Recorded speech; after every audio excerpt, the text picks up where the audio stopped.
All right, well, thanks everybody for attending today. You've gotten the technical briefing. I might add a little bit of flavor to what we're looking at here. So, as you know, we deal with a budget of nearly $4 billion.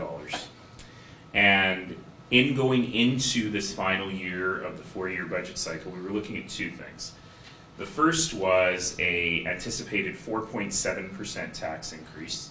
And the second was the need to fill in some of the additional expenses that we covered off with one-time funding last year, as well as some declines in revenue. So clearly, in this economic downturn, a 4.7% tax increase, this was what we decided upon back in 2014, for this year was not tenable. So Council asked administration to come back with a budget that brought the tax increases into the 0 to 2% range. And as you see, administration was able to come back with something that actually made up for the budget gap and then some, leaving council with about $12 million to reinvest if they wanted to freeze taxes this year. Of that $12 million, administration is recommending continuing the funding for the low-income transit pass for $4 million, which leaves council with about $8 million that they could invest and still maintain a tax freeze. Our biggest ask that we have right now is from the police for new officers, 55 new officers, plus body-worn cameras, plus some improvements to the human resources section at the Calgary Police Service. And if council wanted to fully fund that request, that would result in approximately a 0.8% tax increase for 2018. I will be recommending that to council. I think that that is a reasonable request, and that is where things will stand. There's one other big deal here, which is the continuing shift in the assessment based on the non-residential property taxes from downtown businesses to businesses outside of the downtown.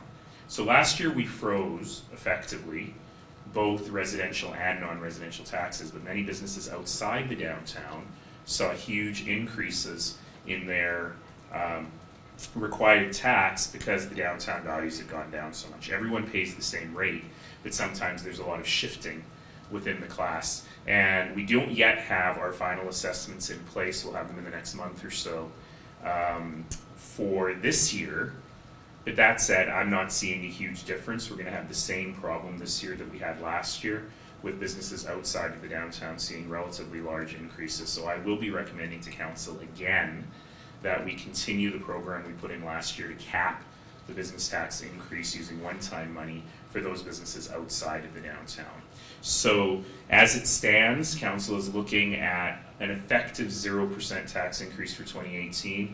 I suspect that they will approve the police ask, so we'll look at an increase under 1%, which is, Carla, how much per year for the average house? 1% is about $1.50. So about $1.50 per month for the average house. That's a lot of value you get for that extra $1.50 a month.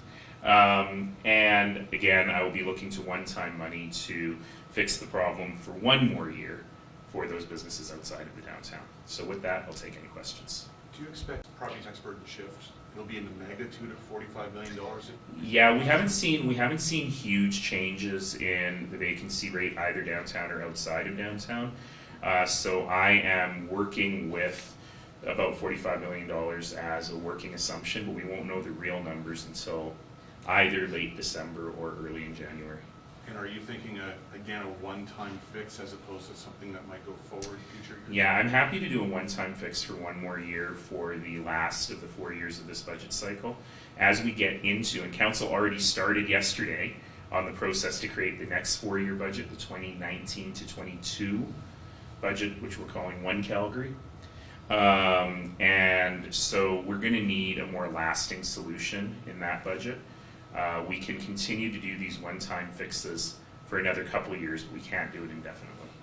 What are your thoughts about, given the council direction of keep the property tax increase to under 2, but with the end of the rebate, essentially you're at 2.9, and you could be potentially looking at 3.7 if council votes for this, the police addition. Sorry, it was 3.6. 0.8.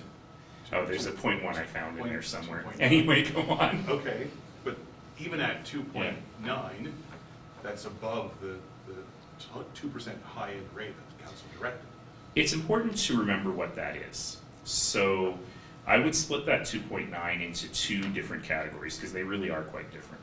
So 1.5% of that is council's rate last year that, given the economic downturn, we chose to rebate for 1 year only. So it's in people's taxes, but you'll recall that people got a small rebate back on those taxes. If council wants to continue to rebate that money for another year, that's something we can discuss, but it's actually in the base, so we should remember that. The other part, the other 1.4%, is something the council is going to have a very big discussion on, and I would argue to you that what we call tax room should not be thought of the same way as the municipal tax increase, because that's actually the province's tax increase where they left money on the table for the city to potentially move into. And in this particular case, we really have to find 24 million a year, 25 million a year actually. We really do have to find it to cover the financing costs on the Green Line. I am not in favor of taking on debt for which we do not have an identified source of funds to pay it back. And so we have to find that 25 million regardless, and council will have a separate debate on whether or not they want to use that tax room for that purpose. But that will also happen next week, a week after. Council might work in 4-year cycles, but people don't see that necessarily. And at some point, the 1 more year, that's going to catch up, and there's going to be sticker shock. I mean, is it not wise to say, you know what, it's, you know, it may be untenable, but if we don't do an increase now, you're going to see it down the road at some point. That's going to catch up to you. If I were a traditional politician, I would argue, oh, you want to do it right now, right after an election. But in fact, we manage what we call the bow wave, which is what you're describing, very carefully, because we don't want to create a problem for future councils or future budgets where there's going to be this huge shock. That 1.5% rebate that we did last year, we did very eyes wide open. And I think we were very clear with Calgarians about it, which was we got some money in the bank. So we can give you a rebate. It's not a tax reduction, it's a rebate for this year. And frankly, 1.5% is something we could continue to rebate if we really wanted to. It's less than our typical annual surplus. That said, we really have to make sure that we are not creating a bigger bow wave. And the biggest thing in this budget on that question is that second little bar. Because again, given the economic downturn, council very clearly said, look, there are some things that we will cover up in this budget using one-time money because we're very cash rich. So when people say the city's in bad financial shape, we're not in bad financial shape at all. We've got money in the bank, we have a stellar credit rating, we have the ability to act in times of economic downturn that other governments don't have. So in the fable of the ant and the grasshopper, we're the ant. We put away money in the good times in order to be able to deploy that during the bad times, and that's exactly what council did last year. However, the direction we gave to administration is that second number there that you see. It's very clear to cover that off this year. It's very important to do that for the reasons that you're saying, because we don't want these things to pile up over time. So figuring that out in this time of fragile economic recovery without giving people the sticker shock was one of the key priorities in the drafting of this budget. What's your sense of how council will feel about the additional money for police? During the election, we heard a lot in every ward about the importance of public safety, and public safety is about much more than just boots on the street. But I'm actually very pleased with the response of the Calgary Police Commission on this. Typically in every other city in North America, if you say to the police, we're not giving you any budgetary constraints, just tell us how much you need, they will come up with big numbers. And we've even seen that historically in Calgary. And I actually look at this budget request from the Police Commission, and I think it's very reasonable that they really did say, look, this is what we actually need to address the concerns we've heard with the fentanyl crisis, with the subsequent increases in certain crimes against property and some crimes against people. We need 55 new officers. We think the body-worn cameras is a very important part of building trust back in the police service. And we have heard the need to modernize our human resources systems to look after a more diverse workforce on the street. And so I think it's very reasonable, and my understanding from my colleagues on council is they also think it's very reasonable, that this is not larded up in any way. So given that we've heard so much about community safety over the course of the election, I anticipate that most members of council will say, yeah, this is something we gotta do.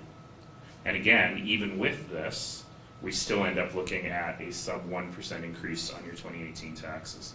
And I think that's very reasonable. Do you have any concerns about the transit cuts? You know, so I'm going to withhold comments on the $33 million in service reductions because, like you, I got them a few minutes ago. And so I have suggested to council that as they're doing their weekend reading, they really need to focus in on that 33 million and figure out what is and is not acceptable to them. In transit in particular, this is a tough one because if you cut the service hours too much, then fewer people will use it and you'll end up in a really vicious circle. However, we've seen some really thoughtful work in transit on rationalizing routes, on getting people where they need to go more efficiently, that have also led to some service savings that we've been able to reinvest in transit in other places. But make no mistake, in the 2019 to 22 budget, one of the biggest things we're going to have to figure out is how to increase transit hours. As the BRT network comes online, BRT network's not that useful unless you can provide frequency of buses. And so we're gonna have pretty significant operating budget implications of getting the BRT network online. And then of course, we have to start saving up for 2026 because the operating costs of the Green Line will be equivalent to a 2 or 3% tax increase all on their own. And so we've got to figure out how to make sure we've got that in place. So that said, watch this space. There may well be things in that $33 million that council or me will find unacceptable. So it might be dialed back a bit. Might be dialed back a bit.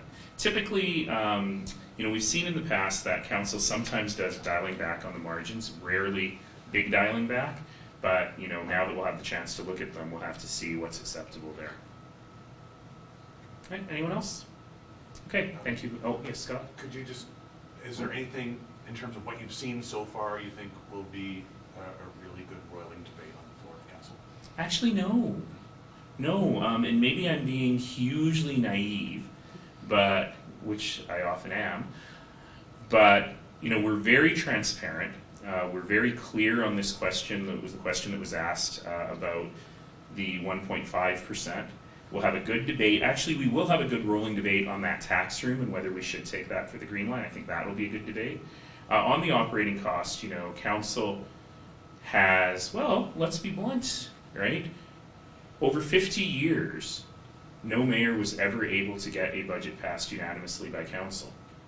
The past council passed 2 of them unanimously. We also gave direction to administration to come back in that 0 to 2% range nearly unanimously.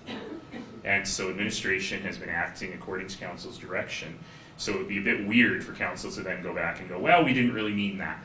I think that we, you know, as I always say, we have by far the most transparent budgeting process of any government in Canada. And it is a process that really brings the public into the conversation, as well as our colleagues in administration, as well as our colleagues on council, into this. So of course there'll be debates here and there, but I think by and large, the vast majority of members of council will find that this is acceptable. Sorry, just to clarify on the tax room. Yes. You know, Councillor Keating, of course, would like to put all of that towards, take that room and put it all towards the Green Line. Yes. In terms of what we'll see, is it first the decision is whether to take it and then figure out how to use it? No. Okay. The decision is to take it for the Green Line. And how significant would that be for the Green Line project? It wouldn't make actually much difference to what's being built, but it would allow us to cover the interest payments. And right now, we approved the Green Line without a source for covering the interest payments, which are significant. But that is the debate council will have, is whether to take it for the Green Line or not take it at all. There is no other option on the table to take it for any other purpose. Now, of course, council could come up with one if they really wanted to on the floor of council, but I have not heard any ideas on that yet. All right. Thanks, everybody.